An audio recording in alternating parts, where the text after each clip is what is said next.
Welcome back, trainers. So we have some PvP battles, this time going up against ProdigiesNation and a few other trainers after this. So he is entering the battle with Sceptile in the Great League, which is a good option. I'm going to be entering with Hitmonchan, Counter, Thunder Punch, and Ice Punch. I'm going to have a lot of moves that are going to be taking care of different types of Pokemon here. In this case, I have Ice Punch for that Sceptile. Now I have Thunder Punch for that Blastoise. So that is a good option as well, but I do have it covered. And people were saying, oh, well, the Community Day Pokemon are a little too OP. Not necessarily. They can be countered fairly easy if you know what you're doing, and depends on what you picked going into that battle. Yes, their moves are fairly strong, but at the same time, you can combat them. So he's hitting me with the Aerial Ace on that Sceptile, and he also probably has Leaf Blade as well. That is a great mix-up. And then he's entering with Piloswine. My Venusaur can be in a bit of trouble. Then again, I am super effective, so we're both kind of in a good situation. Hits me with the Avalanche. I'm going to take that hit because I have no more shields and I'm down to my last Pokemon. So Blastoise is going to be taking reduced damage. Not very effective. I'm going to hit him with the Hydro Cannon and he has no more shields, and that is round 1. So pretty nice and good game. So we're going to be doing one of each league. Next is going to be the Ultra League. So let's see what we have. I'm going to be entering with Scizor, and he's entering with Latios. So I do like entering the battle with Pokemon that have minimal weaknesses. In this case, Scizor is just right. And I do have the upper hand. It's one of those rock, paper, scissors. He has the Latios, and I'm going to be super effective with my Fairy Cutter and my Night Slash here. So we're going to be doing a lot of damage, and he does use one shield, so we're looking fairly good here. My Pokemon still has a quarter health, and now I'm doing super effective damage to that Sceptile, which is another great option to go into the Great League. So I'm going to continue to do the Night Slash and just wear off the shield.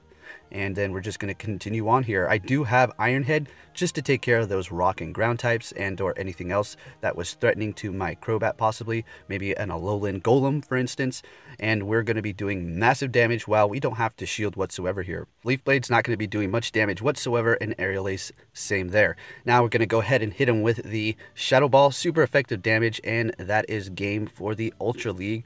Another good one there. And there is a Sinnoh Stone. Very nice. Now we're going to go into the Masters here. And let's see what we have. Entering with Scizor yet again. That's right. Here we go. I'm not going to switch. I'm just going to continue on. Fairy Cutter is not going to be doing much damage to Dragonite, seeing that it's going to be part flying.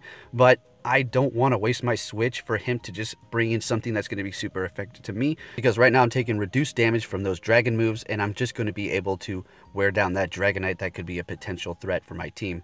So he is going to take my Scizor down, and I'm going to enter in with... That's right, Rhyperior. Now, here is the fun part, guys. I have it set up for Heatran.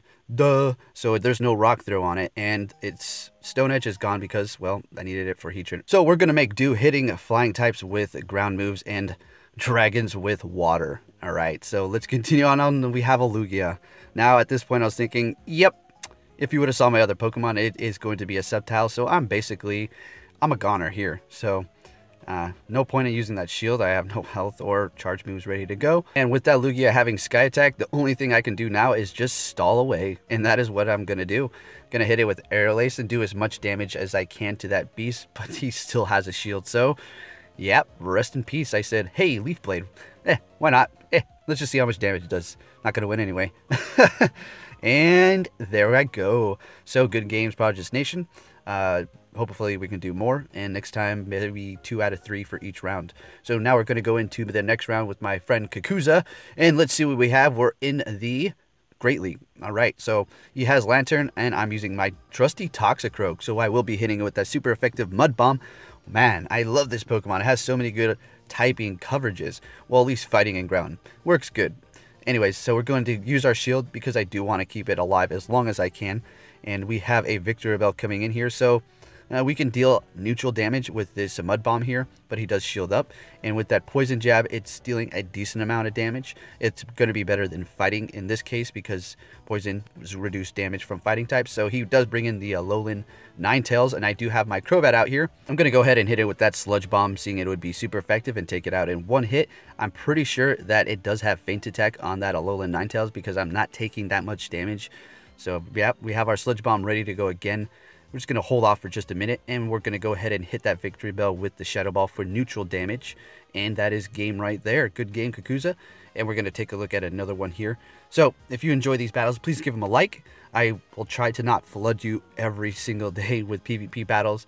If it's on the side while I'm talking about something else, that's another story. But anyways, into the next one, Kangaskhan. Quick move, Mud Slap, charge move, Crunch, and Earthquake. So really like that set. The Crunch is going to enable me to burn off their shield and dig into their health with at least neutral damage. If it's not very effective, maybe I can hit them with maybe Earthquake and see what I can do there. It's going to be good against all those steel types, possibly even a Steelix that you're going up against. So I'm going to just continue to do Crunch onto that Blossom there, because it can be troublesome. But at this point, it has such little health, I don't really need to worry about too much, seeing that I did have a Rhyperior on my team.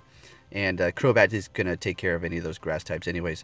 So now I'm going to bring in my Rhyperior. This time, the ground move is going to benefit me. Alright, so out goes Nidoqueen, and in comes Kingdra. Not looking good. Pretty sure it has Waterfall because my health is dropping very, very rapidly. And that could only mean, well, something that I'm 4 times weak against. So I do have my charge move ready to go. He does have 1 shield left, and now I'm clear to get any charge moves off onto that Kingdra. I will be shielding up because I want to preserve those charge moves there, and I don't want to just waste all that energy gained. And that is that for the Kingdra. Let's see what he has next, and that's the Blossom. So this is a fairly close one. He did have a charge ready to go at that point, so I hit mine as quick as I could because, well, that could have been the game. I had no more shields, and I take the win with the Crobat. Always like that Pokemon. All right, so now we're going to be battling a subscriber. Shout out to you, and I know I'll see you in the comments below. So I'm going to be starting this match off with my Kingdra that has Dragon Breath, and then we have Outrage and Hydro Pump. So we're looking fairly good in this situation. Just going to hit it up with that Outrage, of course. We're going to take this because if it has Fire, we're good. If it has, well, Wild Charge, we're also good, and we can take the hit fairly well without having to use a shield up and also staying ahead. And what I mean by that is we have 1 Pokemon down and 2 shields here. We don't have to preserve all the health as much as we can with our first Pokemon. Although if you feel like you're comfortable enough doing that, then go ahead. So he did bring in the Sceptile, which is a awesome option as we were using before. And I do have the Crobat going in here, and it's going to be, I don't have to shield whatsoever with a Sceptile out there because Leaf Blade and Aerial Ace are not going to be doing much damage, and Leaf Blade is going to be doing reduced damage because I am Poison and Flying type.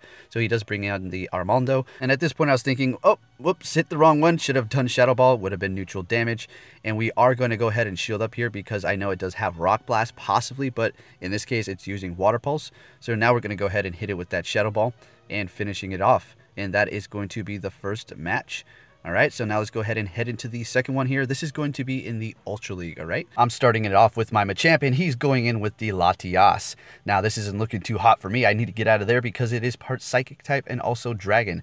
So I'm going to bring in my Lapras here, and it does have Water Gun and also Dragon Pulse. So I'll be able to do super effective damage as well as Blizzard. We're not going to go for Blizzard, though, because it seems like a little bit of a waste of energy. We're going to take that Thunder like a champ. I was surprised. I was thinking, oh, I guess I'm going to have to take a loss here. But, well, Lapras was able to survive a Thunder from the Latios. Very nice. He does shield up my Dragon Pulse, so I was not able to get another one up. There's nothing you can do about the quick moves. You can't shield those, so down it goes. I do decide to bring in my Donphin because it does have Play Rough. The counter is not going to be super effective, but once I'm able to get that there, I'll be able to at least knock it out. I'm going to shield up because I don't want to possibly take an Outrage, but at this point I was thinking, okay, well, it only has Thunder. He wouldn't do Thunder again unless he was trying to really psych me out. So we're going to go ahead and hit it with the Play Rough and see what we can do here. And I do have this battle slow down a bit, okay? Because I didn't want to have them all sped up. Because trying to keep up talking with all that is a little hard.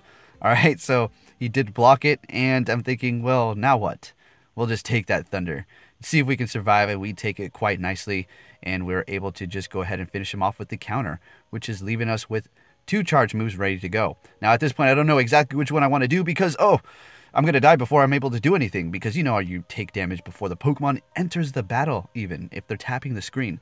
So I did go with Earthquake. It still did a decent amount of damage to that Zapdos. So we're looking okay.